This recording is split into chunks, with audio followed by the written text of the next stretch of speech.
stock market awaits the dollar's collapse. While the primary trend for stocks continues to arc skyward, we are beginning to see equity traders react to some new developments over in the world of fixed income, commodities, and currencies.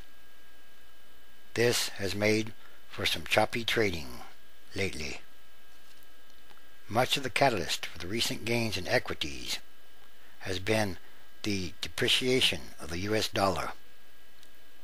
Traders are using the greenback as a funding currency in carry trades with riskier, higher yielding assets because of super low US interest rates. They borrow dollars cheaply, sell them short, and use the proceeds to buy commodities and bonds in countries like Brazil and Australia. They can do this with confidence because of the apparent support for a dollar devaluation among officials in Washington. For a weak dollar, who are hoping to boost employment by reviving the competitiveness of our exports, along with prolonged support for lower rates at the Federal Reserve. That's crazy.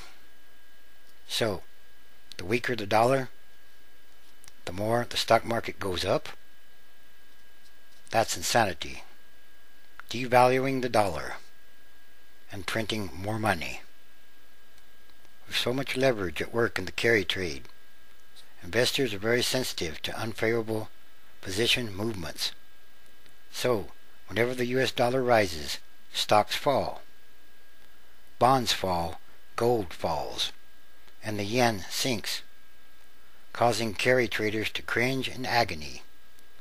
Any indication that cross-asset correlation trends are changing, be it statements by policymakers or rumors in the newspapers, will cause great unease. This is important because you must recognize at this point in the cycle it's not corporate earnings reports or economic data causing the most volatility lately. It's changes in currency relationships as traders react to government or central bank officials' comments. There have been a few developments over the past week that furrowed the brows of hedgies in the carry trade. The first were those comments from Bernanke that the Fed won't print money forever. During a speech last week, Bernanke discussed how the bank plans to exit its accommodative policy stance. There was lots of talk about reducing the amount of reserves held by money center banks along with interest rate increases to discourage lending. This is a huge change in tone from just a few months ago, when all the Fed could talk about was how much debt it wanted to buy. But is Bernanke only saying this to keep the decline of the dollar from being a completely one-way trade? Before becoming Fed chairman, Bernanke made a career out of studying and explaining why the Fed should not curb easy money policies amid a deflation threat until the danger has clearly passed. That moment has been defined by him and others as a point at which rock-solid employment growth has been established. And some economists say that could be 2010 at the earliest. But that's not a given. It's not for sure, because there's something much more going on with the economy and the financial systems of this country and of the world's. We also had reports that central banks in Thailand, Malaysia, Hong Kong, Taiwan, and Singapore were actively buying the dollar to check its fall against their currencies.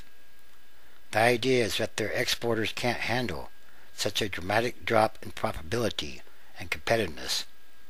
Since the Asian financial crisis of the late 1990s, export-orientated countries on the Pacific Rim have enjoyed a period of prosperity, enabled by their devalued currencies, a strong dollar, and the accumulation of foreign exchange reserves. So these people aren't going to give up all that so easily. So all of this, along with building political pressure from the Republican Party to halt the dollar's slide, or devaluation, has helped stabilize the dollar a little over the last month. Yet if stocks are to push higher from here, as some believe, then it may be on the back of continued declines in the dollar. Again, if stocks are to push higher, then it may be on the back of continued declines in the US dollar. US officials will talk about how they prefer a strong dollar, but of course they won't do anything about it. That's great. So, now the US is going to have a devalued currency, or dollar. How's that going to work? There's got to be a limit to how much you can devalue the US dollar. And that's the way the stock market, or that's why the stock market is rising, because of devalued dollar. Well, that pushes up the gold prices and the metals and the commodities. That's a great big illusion. Yes, that's an illusion of things getting better. So are they trying to jumpstart the economy by saying that the stock market's going up? Well, because of the devalued US dollar. No, it's supposed to be the other way around. US dollar is supposed to be strong, not weak. Well, it has something to do with printing so much money, doesn't it? No, this is not a good sign for the US economy at all.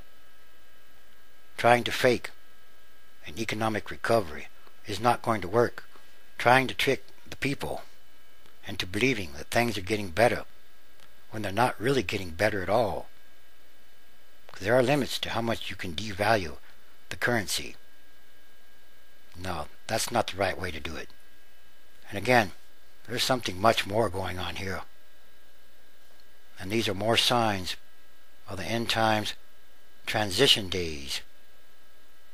Transition is happening. It's in effect. It's a process. It's ongoing, daily, all around the world.